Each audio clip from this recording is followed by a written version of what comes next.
میں اس دنیا میں آنکھ کھولتا ہوں، میں شعور کی عمر کو پہنچتا ہوں، میں مشاہدہ کرتا ہوں. یعنی میں سورج کو دیکھ کر کہہ رہا ہوں کہ یہ سورج ہے، میں اس گھر کو دیکھ کے کہہ رہا ہوں کہ یہ گھر ہے.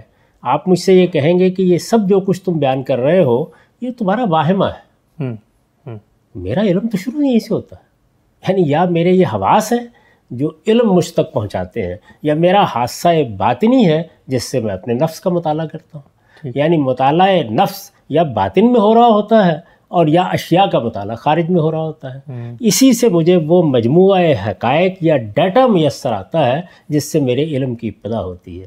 تو ایک نظر ڈال کر دیکھ لیجئے کہ دنیا میں جتنے علوم آج تک وجود میں آئے ہیں، کیا وہ محض استعداد کا اظہار ہے؟ انسان نے یہ سارے مراحل اس میں طے کیے ہیں. یعنی ایسے لگتا ہے کہ جس طرح وہ اپنے مطالعے کے نتیجے میں حقائق کا ایک شعور پیدا کرتا ہے، اس شعور کے نتیجے میں وہ حقائق ایک معروضی علم بنتے ہیں، استقراء کے عمل سے گزرتے ہیں، پھر اس کے بعد ان کے تقاضوں کا، ان کے مقتضیات کا استنباط ہونا شروع ہو جاتا ہے. اسی سے معیشت کا علم وجود میں آتا ہے، اسی سے سیاست کا علم وجود میں آتا ہے. یہ سب علوم کیا ہیں؟ انسان کی فطرت کا مطالعہ. تو اس میں جو چیزیں مذہب سے متعلق ہیں وہ بھی بالکل اسی طرح ہے. اچھا ہم یہ کہتے ہیں کہ انسان اپنے داخل کے مطالعے سے، اپنے عملی مشاہدے سے اور لوگوں کے استقراء، لوگوں کے تجربات سے بھی مستفید ہوتا ہے اور علم کا سفر طے کر کے فطرت کو متعین کرتا ہے. سوال میرا یہ ہے کہ کہا یہ جاتا ہے کہ جب خارج کے اندر علم کی روایت بھی موجود ہے، لوگوں کے توہمات بھی، تخیلات، سب کچھ موجود ہیں، کہیں پر پرابلم پیدا ہو گئی کہ میرا داخل ایک بات کر رہا ہے اور لوگوں کا مشاہدہ استقراء مجھے دوسری بات بتا رہا ہے، تو اس میں یہ کون سا ذریعہ علم ہے جو فیصلہ کن ہوگا فطرت کی تعین؟ اس پر ہم گفتگو کر چکے. یعنی انسان اپنی فطرت ہی کے اندر نقد کی صلاحیت رکھتا ہے. جو کوئی چیز سامنے آتی ہے اس پر تنقید شروع ہو جاتی ہے. یہ تنقید بھی معروضی حقائق میں بدلتی ہے. اس کے بعد علم کے مقدمات تبدیل ہونا شروع ہو جاتے ہیں. لیکن معیار کیا ہے؟ کون سی چیز صحیح ہے، کون سی غلط ہے؟ وہی جو انسان کی فطرت کے مطابق ہے. یعنی آپ انسان کی فطرت میں جو داعیات پاتے ہیں، جب کوئی چیز اس کی مطابقت اختیار کر لیتی ہے تو وہ دنیا میں قبولیت پیدا کر لیتی ہے. جب وہ ان سے متصادم ہوتی ہے تو آپ جتنا چاہے فلسفہ وجود میں لے آئیے، تھوڑی دیر کے بعد اس کے نقائص سامنے آنا شروع ہو جاتے ہیں. علم ایسے ہی بڑھتا ہے. اس میں کس نے حتمیت کا دعویٰ کیا ہے؟ علم کے ارتقاء کی تاریخ یہی ہے. یعنی میں اپنا مطالعہ کروں گا، جب میرے نفس کا مطالعہ میرے سامنے کو مجموعہ حقائق لے آئے گا، اس پر نقد و نظر کی ایک پوری تاریخ گزرے گی. وہ فرد کی سطح پر بھی گزر رہی ہوتی ہے اور پھر وہ اجتماعی سطح پر بھی گزرتی ہے. یہ جتنے علوم آپ کی یونیورسٹیوں میں پڑھائے جا رہے ہیں، کیا یہ جس طرح آپ کو مل گئے ہیں آپ بعینی ان کو اسی طرح قبول کیے رہتے ہیں؟ ان کی تحلیل ہوتی ہے، ان کا تجزیہ ہوتا ہے، یہ اور تینوں سطحوں پر ہوتا ہے. یعنی جو آپ نے مجموعہ حقائق ترتیب دیا تھا، خواہ وہ آپ کے حادثہ باطنی کے نتائج تھے یا آپ کے ان خارجی حواس کے نتائج تھے، درست ترتیب دیا تھا، اس میں کہیں غلطی تو نہیں ہو گئی. استقراء میں تو کوئی غلطی نہیں ہو گئی. اچھا، پھر آخر میں عقل کے مقتضیات طے کرنے میں آپ نے کہیں مقدمات میں کوئی ترتیب میں خرابی تو نہیں پیدا کر دی. تو یہ نقد و نظر ہوتا رہتا ہے، اس سے علوم وجود میں آتے رہتے ہیں. یہ جو سوالات ہیں ان کے پیچھے یہ ذہن کار فرما ہے کہ ہمارا علم کوئی حتمی اور جامد چیز ہے جو ہمیں دے دیا جاتا ہے. ہر چیز کا علم انہی مراحل سے گزرتا ہے. یہ اس وقت جس سائنس کو آپ بہت بڑی چیز سمجھ رہے ہیں، جس سے اتنی ایجادات ہو گئی ہیں، اتنے اکتشافات ہو گئے ہیں، اس کی ایجادات کے سائے میں ہم اس وقت زندگی بسر کر رہے ہیں. یہ سب کیا ایسے ہوا ہے؟ اچھا، اس میں جو حقائق آپ نے اب تک ترتیب دیے ہیں وہ کبھی چیلنج نہیں ہوتے. اس میں نظریات بنتے ہیں. نظریات کیسے بنتے ہیں؟ ایک مجموعہ حقائق ہمارے پاس آتا ہے، استقراء کے عمل سے گزرتا ہے، اب عقل استنباط کرتی ہے. جب تک یہ عقلی استنباط کے دائرے میں ہوتا ہے نظریہ ہی ہوتا ہے. ٹھیک. لیکن یہ سائنسی نظریہ ہے. یعنی یہ نہیں ہے کہ اٹکل پچو آپ نے ایک بات کہہ دی ہے. اس کا مطلب یہ ہے کہ مجموعہ حقائق اور استقراء کے نتیجے میں اتنا کچھ میسر آ گیا، اتنے شواہد میسر آ گئے ہیں کہ اس کو آپ اس عقلی استنباط میں تبدیل کر سکتے ہیں، انفرنس میں تبدیل کر سکتے ہیں.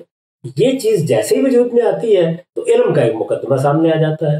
دوسری طرف سے کوئی آدمی اٹھتا ہے اور وہ اٹھ کر اس پر نقد کر دیتا ہے. یہ نقد کا عمل جاری رہتا ہے اور انسانی علم میں اسی سے ترک و اختیار ہوتا ہے. اسی کو شاعر نے بیان کیا ہے کہ تراش ایدم پرستیدم شکستم.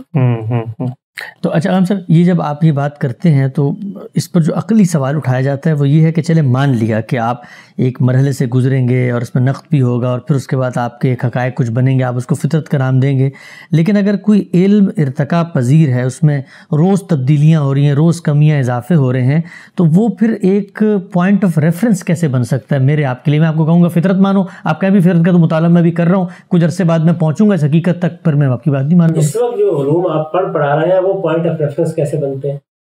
اسی طرح بنے گا. یعنی جب تک وہ ایک موضوعی مطالعے تک ہے وہ میری ذات کے لیے. مجھے اگر کوئی انفرادی فیصلے کرنے ہیں تو ظاہر ہے کہ میں اپنے داخلی تاثری پر کروں. ٹھیک. جس وقت وہ علم بنے گا تو استقراء کے عمل سے گزرے گا نا. تو استقراء کے عمل سے گزرنے کے نتیجے میں انہیں اختلافات کو دور کیا جاتا ہے. یعنی انسان کس طرح دیکھ رہے ہیں، سارے انسان کیسے دیکھ رہے ہیں، مختلف تہذیبیں کیسے دیکھ رہی ہیں، سارے علوم اسی طرح بنتے ہیں. اس کے بعد وہ مرحلہ آتا ہے کہ آپ اس کے مقتضیات کا استنباط کرنا شروع کرتے ہیں. تو اس وجہ سے یہ اس میں وہ حصہ جو قابل عمل ہوتا ہے وہ فوراً روبہ عمل بھی ہو جاتا ہے. اچھا. اور اس پر تنقید بھی ہوتی رہتی ہے. یہ جمہوریت کے جو ادارے آپ نے بنائے ہیں یہ کس طرح بنائے؟ اس وقت دنیا کا نظم جن اصولوں پر چل رہا ہے، اقوام متحدہ جن مبادی پر کھڑی ہے، وہ کہاں سے وجود میں آئے؟ کیا وہ کوئی ایسی چیز ہے کہ جو چیلنج نہیں ہو سکتی؟ آپ نے اپنے ملک کا ایک دستور بنایا ہے. ظاہر ہے کہ کچھ حقائق ہیں جن حقائق کو آپ نے ان کے مقتضیات سمیت تسلیم کر لیا. جی. یہ تسلیم کرنے کا عمل کیسے ہوا؟ یہ دیکھیے، یہ بالکل وہی استقراء کا طریقہ ہے. یعنی حقائق اپنی اپنی جگہ موضوعی تھے. جب آپ نے تمام سیاسی رہنماؤں کو جمع کیا، ان کے مابین اس پر بحث ہوئی، تو معلوم ہوا کہ کنسنسس ڈیولپ ہو رہا ہے. وہ کنسنسس اپنی ارتقاء کا عمل ہے، استقراء کا عمل ہے. تو اس کے نتیجے میں آپ کچھ چیزوں پر بالکل متفق ہو گئے، کچھ چیزوں میں آپ مختلف ہو گئے.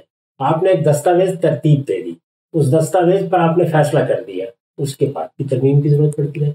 تو یہ معاملہ اگر وہاں ہو رہا ہے تو میرے باقی علوم میں بھی اس طرح سے لیکن آئین کی پابندی تو میں روز کرتا ہوں. اگرچہ پریشانی کی کیا بات ہے؟ یعنی جو علم آپ پڑھا رہے ہیں وہ سب اسی طرح پڑھائے جا رہے ہیں. جن علوم کی بنیاد پر انجینئرنگ کا علم ہے، آپ فلک بہت عمارتیں کھڑی کر رہے ہیں. یہ ہو سکتا ہے کہ آپ کے جو اب تک کے نتائج ہیں ان کی کوئی غلطی سامنے آ جائے.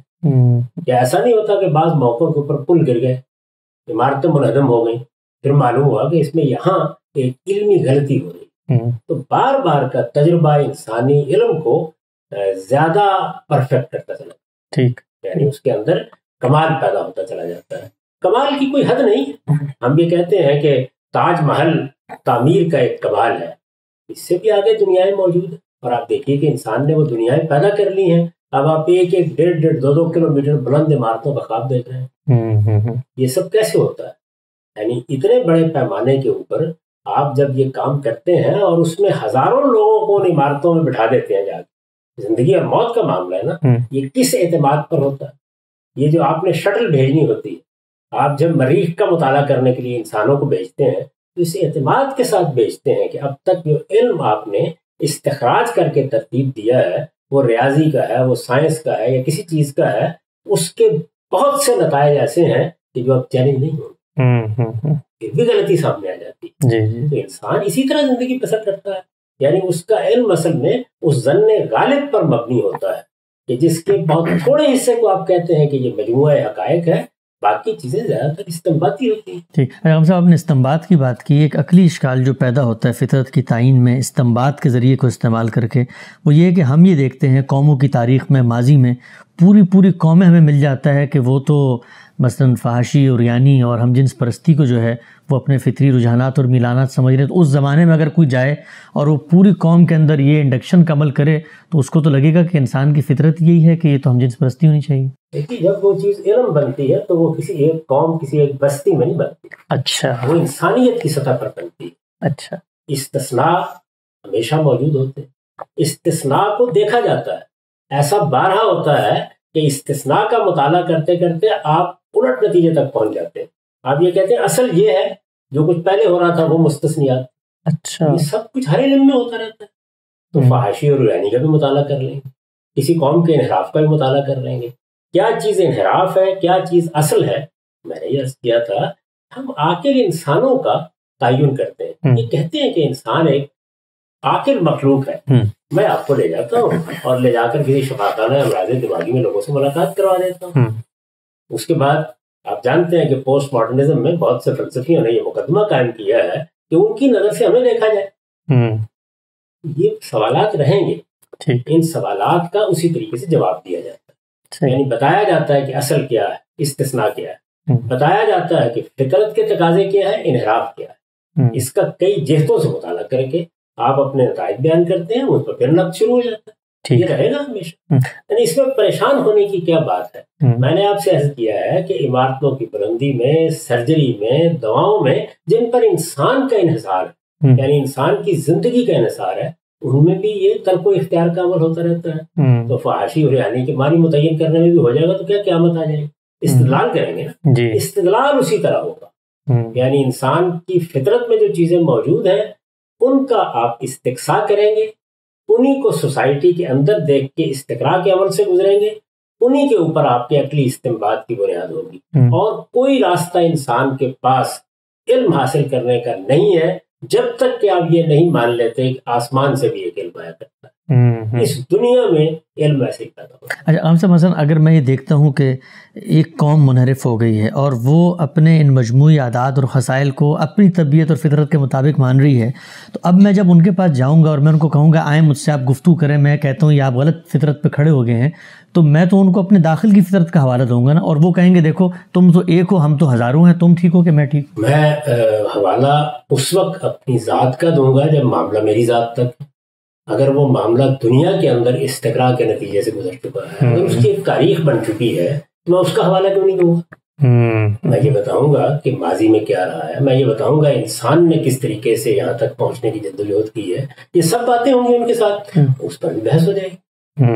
یعنی یہ کیوں ضروری ہے کہ میرے پاس ایک لٹ ہونی چاہیے جو میں مار کے ان کو قائل کر لوں. ٹھیک, استدلال ہی کروں گا نا, وہ بھی کریں گے, میں بھی کروں گا. اس کے نتیجے میں کیا چیز زندہ رہتی ہے, وہ وہی زندہ رہے گی جو انسانی فطرت کے مطابق ہو. وہاں پر بھی بحث کس بات پہ ہونی ہے؟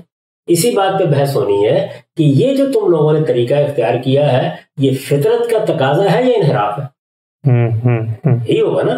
انسان کے پاس چونکہ ارادہ و اختیار ہے اس لیے وہ انحراف کرتا ہے. تو مجھے اس پہ بحث کرنی ہے نا ان کے ساتھ.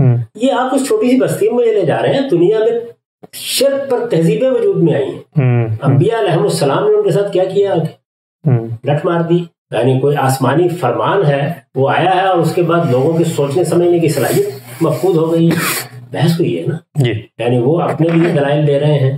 یہ تو وہ چیز ہے کہ آپ ایک بستی کا حوالہ دے رہے ہیں جس میں یہ بھی یقینی طور پر معلوم نہیں کہ ساری بستی یہی کر رہی تھی, یا اس کے لیڈر یا اس کے اکابر یا اس کے زعماء یا اس میں اوباشوں کو ٹولے یہ کر رہے تھے. یہ بھی ابھی طے نہیں. بستی کتنی تھی؟ 1,00,000 لوگ ہوں گے, 50,000 لوگ ہوں گے. آج کے زمانے کے لحاظ سے تعین کر لیں. لیکن یہ توحید اور شرک کی بحث یہ تو صدیوں پر پھیلی ہوئی, تہذیبوں پر پھیلی ہوئی. آج بھی اربوں انسانوں کے ساتھ آپ کو یہ بحث کرنی پڑتی ہے. ٹھیک, تو اس میں کیا کرتے ہیں؟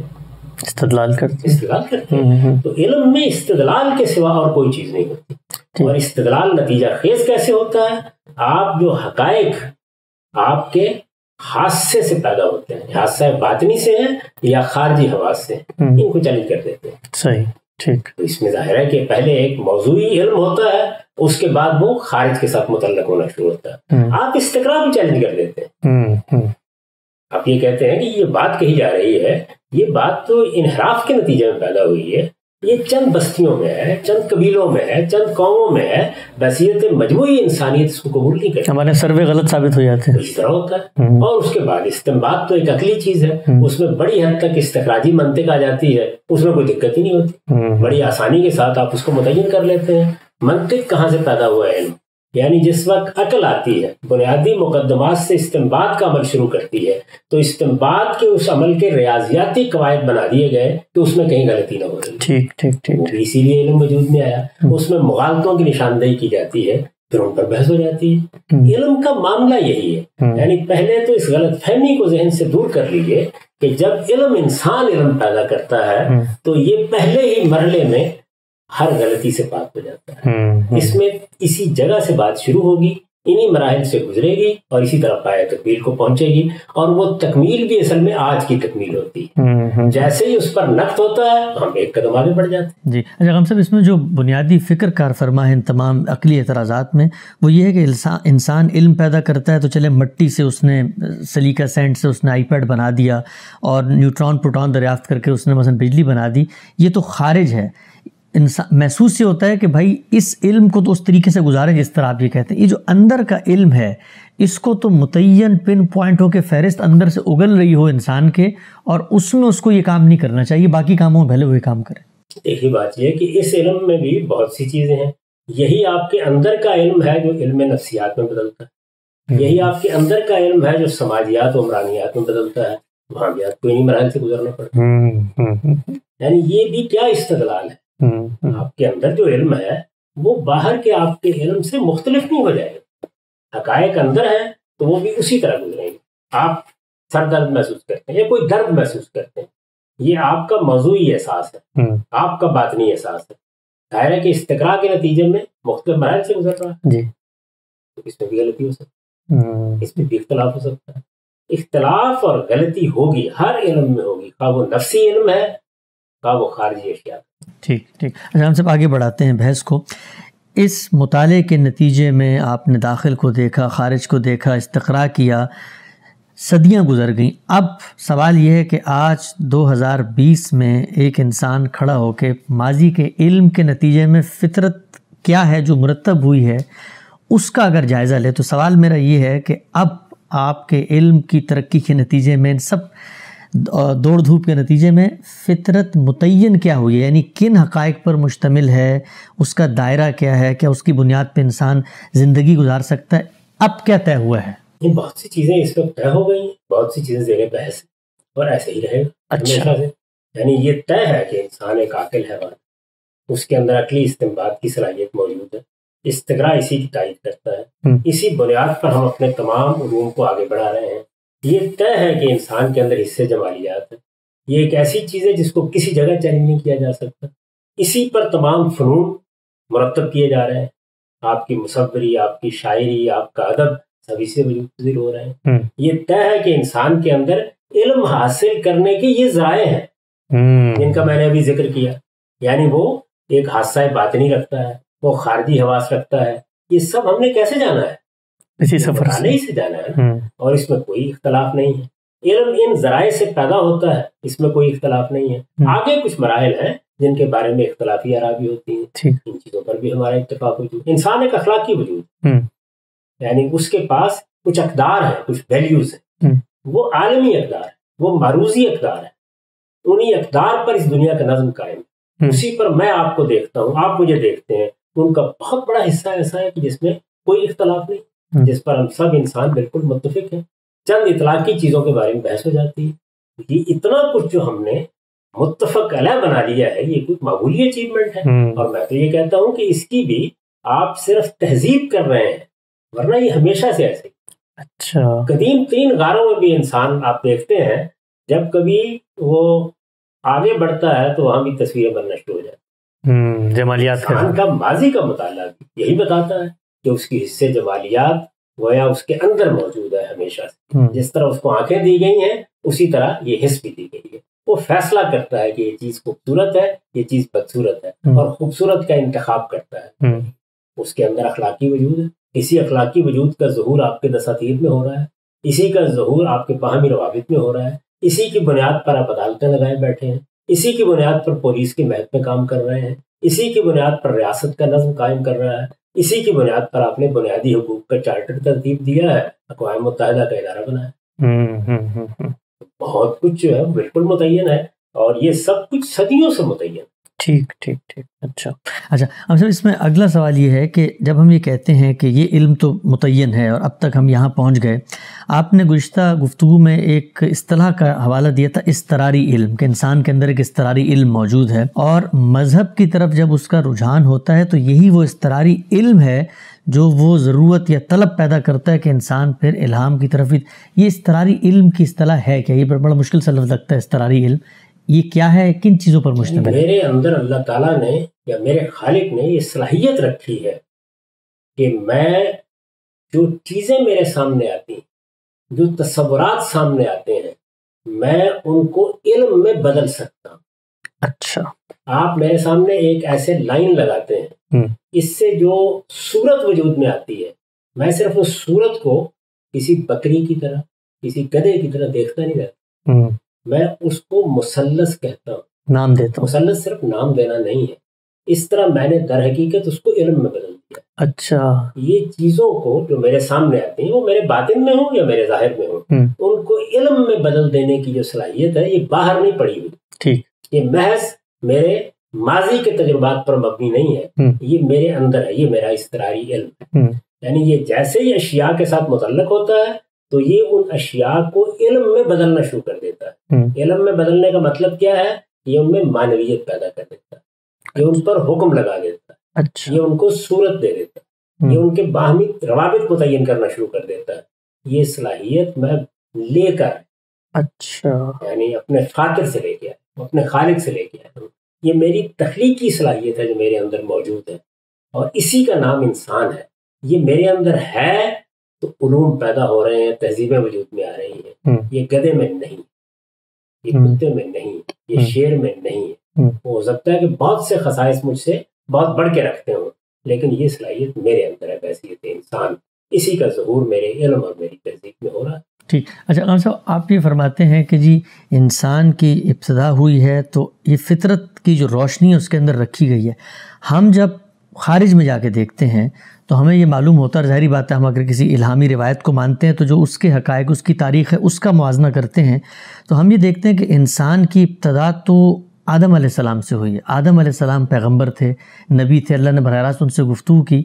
تو انسانیت کا آغاز اس فطرت کی شعوری صلاحیت سے ہوا یا انسانیت کا آغاز خدا کے براہ راست الہام، اس کی وحی، اس کے ذریعے سے کوئی علم جو دیا گیا ہے اس سے ہوا؟ تو ہمیں تو یہ نظر آتا ہے کہ پہلے آدم علیہ السلام پیدا ہوئے، نبوت آئی ہے، اس کے بعد کی کوئی اور چیز ہوگی جو آ سکتی ہے۔ یہ اب ہم مذہبیات میں داخل ہو رہے ہیں۔ جی، اب تک کی ساری گفتگو ہم خالص علمی اور عقلی بنیادوں پر کر رہے ہیں۔ جی، اور اس میں جو چیز میں نے واضح کرنے کی کوشش کی وہ یہ تھی کہ میرے ہاں یہ نہیں ہے کہ ماضی کا کوئی انسان ہے جس کی تاریخ سے میں واقف نہیں ہوں۔ جی، میرے ہاں بچے اب بھی پیدا ہوتے ہیں، ان کے اندر یہ ساری بالقوہ صلاحیتیں میں خود دیکھتا ہوں۔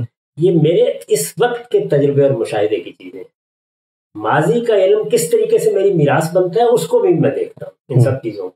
تو جب میں مذہبیات سے ہٹ کر غور کروں گا تو میرے پاس کیا ذرائع ہیں؟ میں اس وقت جو موجودہ انسان ہے اس کا مطالعہ کروں گا۔ میرے باقی علوم بھی اسی پر مبنی ہیں۔ میں یہ بحث کرتا ہوں جب جمہوریت کو ایک اصول کے طور پر بیان کر رہا ہوتا ہوں کہ اس کا ماضی کیا ہے، اس کے ماضی کے پیچھے تو سلطنتوں اور استبداد کی تاریخ۔ انسانی فطرت کا مطالعہ کیا جاتا ہے کہ وہ کیا چاہتی ہے، اس میں کیا تقاضے پوشیدہ ہے۔ اس کا جواب دیا جاتا ہے کہ یہ تو اصل میں کچھ جنگجوؤں نے اپنی طاقت کا استعمال کر کے لوگوں پر اپنا نہاب اور استبداد اور استیلا قائم کر لیا تھا، ورنہ انسان یہی چاہتا ہے کہ وہ آزادی اور حریت کے ساتھ اپنے معاملات انجام دے۔ تو یہ سب چیزوں کا ہم مطالعہ کرتے ہیں، اس میں ماضی بھی زیر بحث آتا ہے، حال بھی زیر بحث آتا ہے۔ جب آپ خالص علم کی جگہ پر کھڑے ہیں تو وہاں مذہبی حوالہ نہیں ہو۔ اب اگر آپ مذہبی حوالے میں جائیں گے تو ظاہر بات ہے کہ پھر مذہبی متون زیر بحث آ جائیں۔ اس میں جو بڑی بنیادی چیز ہے وہ یہ ہے، جو اس وقت مختلفی ہو رہی ہے، وہ یہ ہے کہ کیا جس پہلے انسان کا ہم ذکر کرتے ہیں، یعنی آدم علیہ السلام، آدم و حوا، وہ پہلا انسان نابینا تھا، دیکھنے کی صلاحیت سے محروم تھا، اس کے اندر بالقوہ کوئی چیز موجود نہیں تھی۔ مذہب اور مذہبی حقائق کے بارے میں بنیادی چیزیں بھی اس کو بتائی گئی تب اس کے علم میں آئیں۔ کیا ایسا ہے؟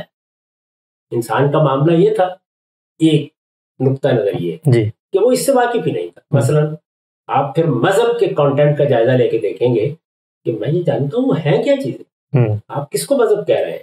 مثال کے طور پر اپنے خالق کا شعور، مثال کے طور پر خیر و شر کا شعور۔ آپ گویا یہ کہہ رہے ہیں کہ یہ سب چیزیں انسان کے لیے بالکل اجنبی۔ معلوم ہے کہ آپ کس چیز کی تائید کر رہے ہیں؟ ان لوگوں کی تائید کر رہے ہیں جو یہ کہتے ہیں کہ انسان ایک صفحہ سادہ ہے، ڈبولا راسا پیدا ہوا ہے، اس کے ہاں کچھ بھی نہیں۔ یہ تو اصل میں دھکے کھاتے کھاتے وہ کچھ نتائج تک پہنچا ہے، اس کی جبلتیں ہیں جنہوں نے اس کی رہنمائی کی ہے، اس کے اندر عقل کی روشنی اس طرح موجود ہی نہیں تھی جس طرح آج اس کو تصور کیا جا رہا ہے. یہ داستان سناتے ہیں نا لوگ بہت سے آپ کو. اس میں ارتقاء کے نتیجے میں پھر شرک پیدا ہوتا ہے، پھر وہاں سے توحید پیدا ہوتی ہے، خوف کے دائیات سے مختلف تصورات پیدا ہوتے ہیں. راتوں کو وہ خواب دیکھتا ہے تو دیوی دیوتاؤں کی دنیایں پیدا ہو جاتی ہیں.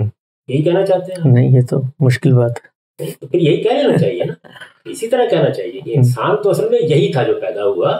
یہ اصل میں انبیاء علیہ السلام ہے جنہوں نے آ کے ان کو بتایا. دوسرا نقطہ نظر کیا ہے کہ انسان جو مذہب کے بنیادی حقائق ہیں ان سب کا اجمالی علم لے کے آیا.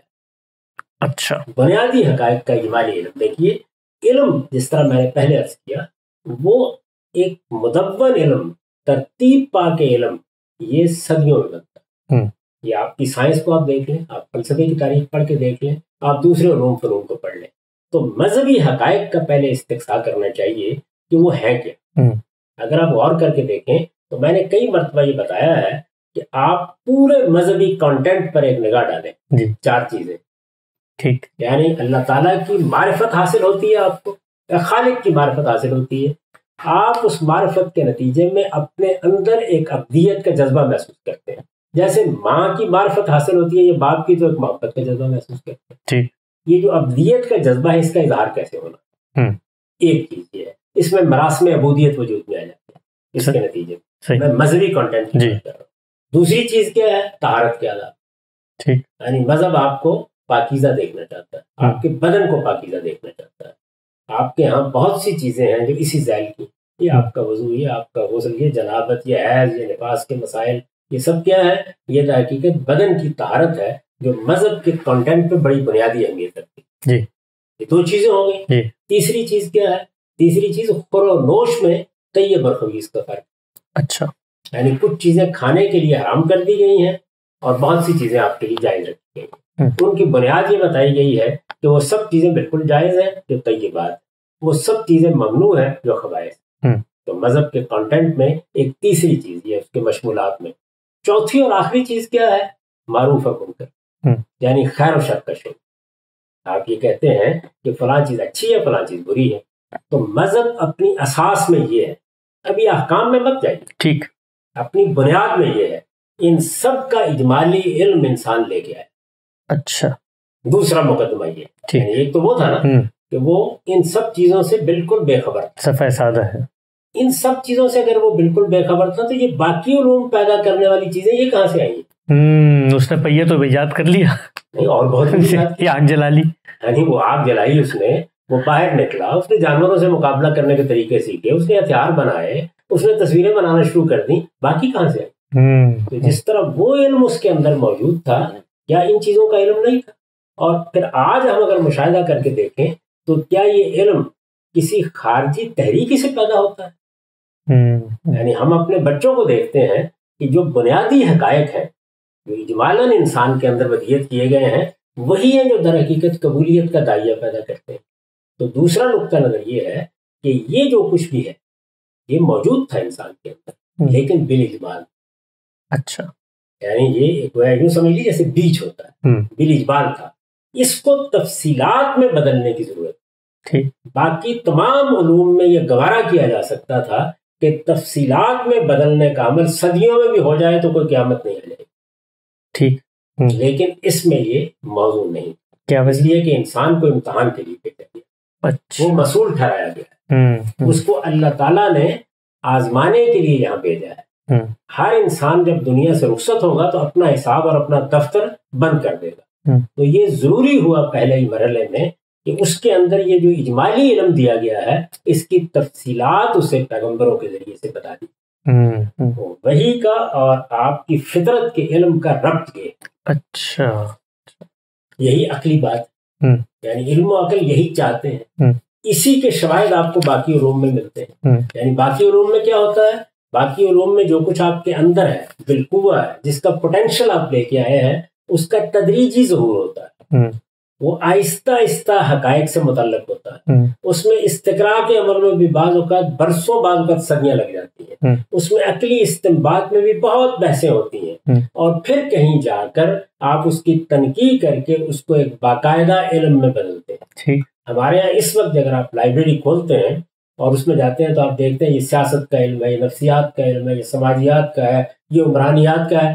کیسے پیدا ہوا ہے؟ آپ دیکھیں یہ صدیوں میں ان نتائج تک پہنچا ہے، قرنوں میں، جو آج آپ بیان کر رہے ہوتے ہیں. سائنس کے علمی کو دیکھ لیجیے، بھیا تو بہت پہلے ایجاد ہو گیا، آگ بھی بہت پہلے دریافت ہو گئی، لیکن یہ جو دنیا اس وقت ہمارے گرد و پیش ہے یہ تو پچھلی 2 صدیوں کا تحفہ ہے. تو یہ سب کچھ پیدا ہونے میں کتنا عرصہ لگ گیا، یعنی انسان ارتقاء کے کتنے مراحل سے گزرا.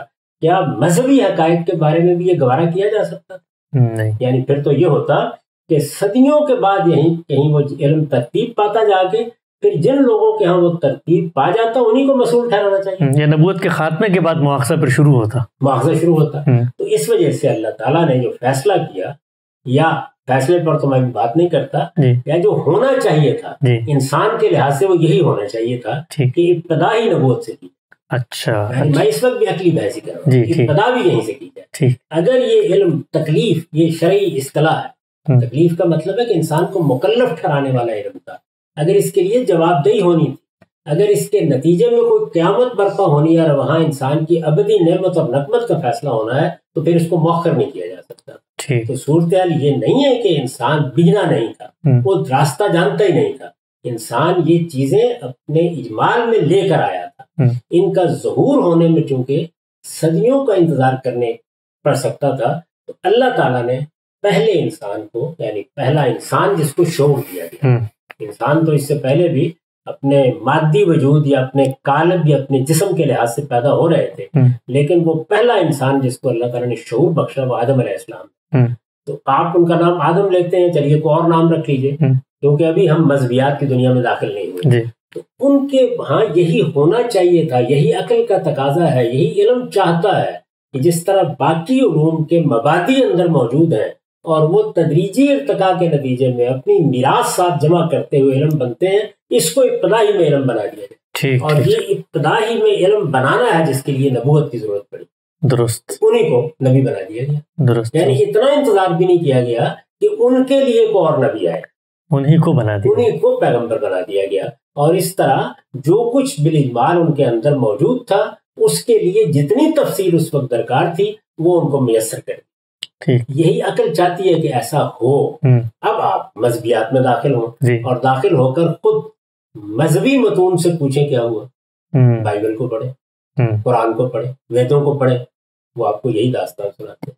اچھا، اسی پہ اصرار کرتے ہیں. قرآن مجید یہی کہتا ہے کہ ہم نے آدم و حوا کو اس طریقے سے ایک باغ میں رکھا، اس لیے رکھا ان کی فطرت کا ظہور ہو. وہ ہو گیا. وہ تو بے حیائی کی صورت میں ہوا، 10 اور چیزوں کی صورت میں ہوا. وہ تو ایک لمبی تنقید کا معاملہ ہے. وہ ہو گیا. جب ہو گیا تو اس ہونے کے بعد اللہ تعالیٰ نے ان کا استعفا کیا، یعنی انہوں نے رجوع کیا، توبہ کی. وہاں بھی دیکھیے کیا ہے، توبہ اور رجوع کا داعیہ پیدا ہو گیا. وہ الفاظ کیا ہوں جن میں اپنے رب کو راضی کر لوں؟ فرمایا کہ وہ ہم نے الہام کر. اچھا. اور اس کے بعد استفاء کا، انتخاب کا عمل ہوا، اور اس انتخاب کے نتیجے میں ان کو پیغمبر بنا دیا گیا. یہی قرآن مجید بیان کرتا ہے. قرآن مجید کا کوئی مقام نکال لیجئے جہاں پر قصہ آدم و ابلیس بیان ہوا ہے، آدم و حوا بیان ہوا ہے، دنیا کی ابتدا کے واقعات بیان ہوئے ہیں، یہ چیز بتائی جاتی ہے. اس موقع پر پھر ان سے کہا گیا کہ اب میری ہدایت ضرورت کے لحاظ سے آتی رہے گی. اس وقت جو ضرورت تھی وہ پوری کر دی گئی، آئندہ بھی آتی رہے گی. وہ ایک الگ پھر بحث ہے کہ پھر وہ ضرورت کب پیش آئی، کس طرح نبوت کا سلسلہ جاری ہوا، اس پر ہم ابھی گفتگو نہیں کرتے. ٹھیک. اچھا غلام صاحب، میں یہاں پر کچھ سیدنا آدم علیہ السلام، چونکہ اب ہم عقلی بحث سے مذہبی بحث میں داخل ہو رہے ہیں، اور یہ کہ فطرت موجود تھی تو پھر نبوت یا وحی کی ضرورت کیوں پیش آئی. اچھا، اگر کوئی شخص یہ کہے کہ آدم علیہ السلام، آپ نے کہا کہ پہلے انسان میں بھی تو وہ شعور موجود تھا، کوئی شخص یہ کہے کہ آدم علیہ السلام کی تو اللہ تعالیٰ سے ملاقات ہوئی تھی، تو خالق کا شعور جو جس کو آپ کہہ رہے ہیں وہ تو ان کا عملی مشاہدہ تھا، وہ تو اپنی عملی زندگی کے تجربے کو دنیا میں لے کر آئے ہیں. وہ کوئی ان کا انفرنس تو نہیں کہ میں مخلوق ہوں اور میرا خالق ہونا چاہیے. ہم اب مذہبی متون میں آ گئے ہیں تو قرآن مجید خود اس بات کو بیان کر رہا ہے. آپ سورہ اعراف میں جائیے، وہ یہ بیان کر رہا ہے کہ آدم علیہ السلام ابھی وجود میں بھی نہیں آئے تھے جب ان کے ساتھ، ان کی اولاد کے ساتھ، ان کی صدیوں بعد، قرنوں بعد پیدا ہونے والی ذریت کے ساتھ یہ سارا معاملہ ہو گیا. اچھا.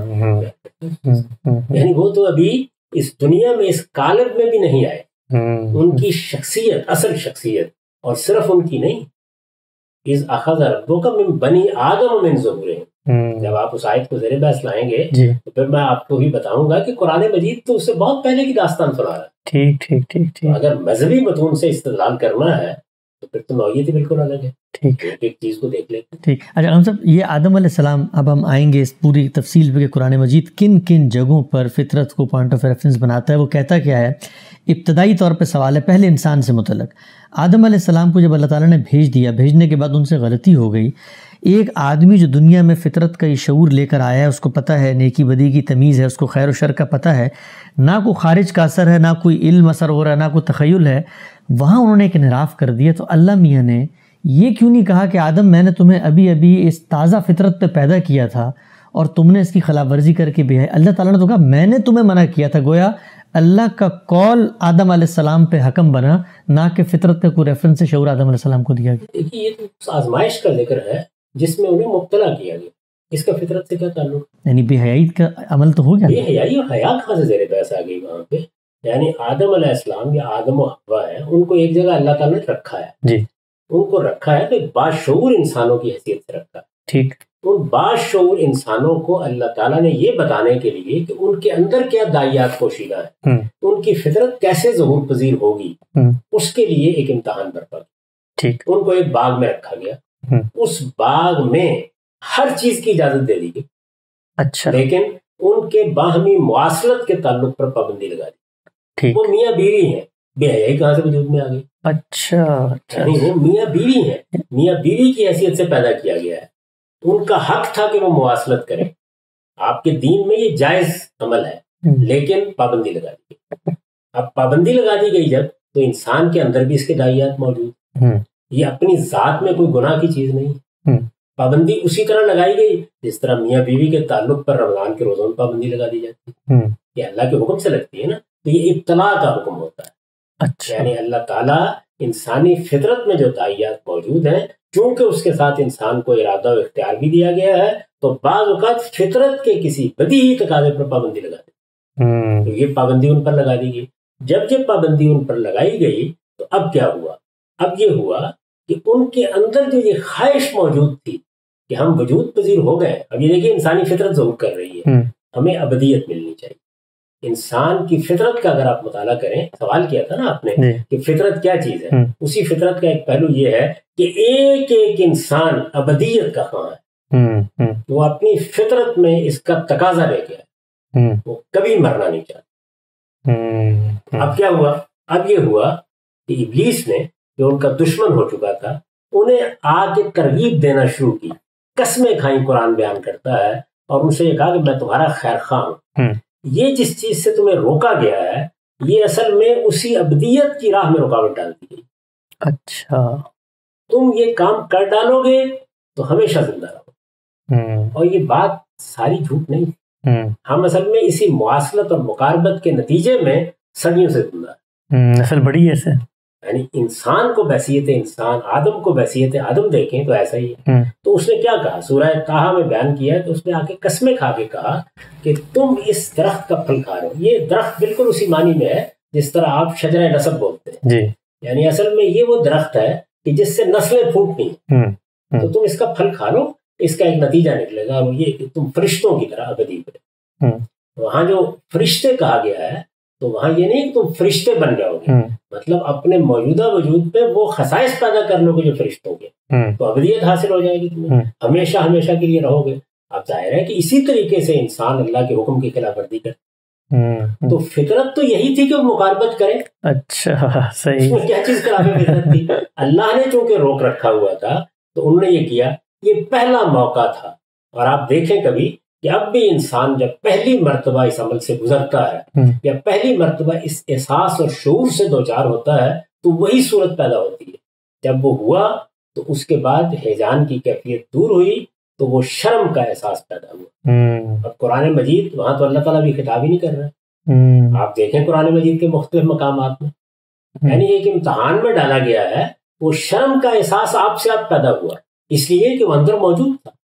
لوگ یہ کہتے ہیں آدم علیہ السلام نبی تو ہو سکتا، اللہ نے وہی کر کے شرم کا احساس اسی وقت دلا دیا اور ذکر نہ کیا. وہ تو بھی میری نہیں ہے، وہ تو اس توبہ کے بعد استفاء میں ملے گی. اچھا، ابھی تو انسان کی حیثیت سے انہیں بتایا جا رہا ہے کہ وہ اپنی کیا فطرت لے کے آئے ہیں، اس کا ظہور کیسے ہوگا. اسی فطرت کا ظہور ہوا ہے. پہلے ظہور ہوا ہے مقاربت کے عمل میں، پھر اس کے اندر داعیہ کیا پیدا ہوا ہے، ایک بہت بڑا خیر، یعنی مجھے ابدیت حاصل ہو جائے گی، میں فرشتوں کی طرح ہمیشہ جیوں گا. یہ سب فطرتی کا ظہور ہو رہا ہے. اس کے بعد آگے کیا ہے، جیسے ہی یعنی ان اعضاء سے وہ واقف تھے. رفع حاجت کے لیے تو یہ اعضاء استعمالی ہوتے ہیں. ہمارے یہاں بھی 5 7 10 سال تک بچے جب دیہات میں کھیلتے تھے تو ان کے اندر شعور نہیں ہوتا اس بات کا، لیکن جیسے ہی جنس کا داعیہ پیدا ہوتا ہے تو پھر ان کے ڈھانپنے کا جذبہ پیدا ہوتا ہے انسان کے اندر. ایسے ہی ہوا. قرآن مجید کہتا ہے کہ جیسے ہی ہوا، اور اب یہ دیکھیے یہ محض استعداد ہے.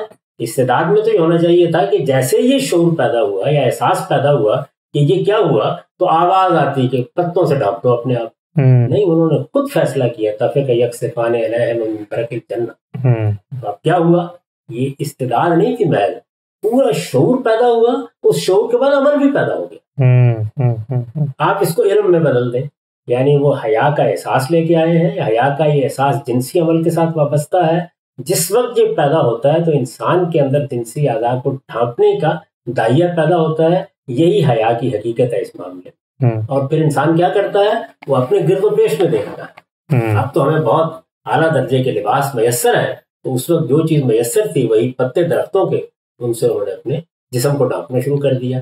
تو یہ جو عمل انہوں نے کیا، یہ سارا کا سارا عمل ہونے کے بعد تنبیہ کی گئی کہ یہ تم نے میرے حکم کی خلاف ورزی کی ہے.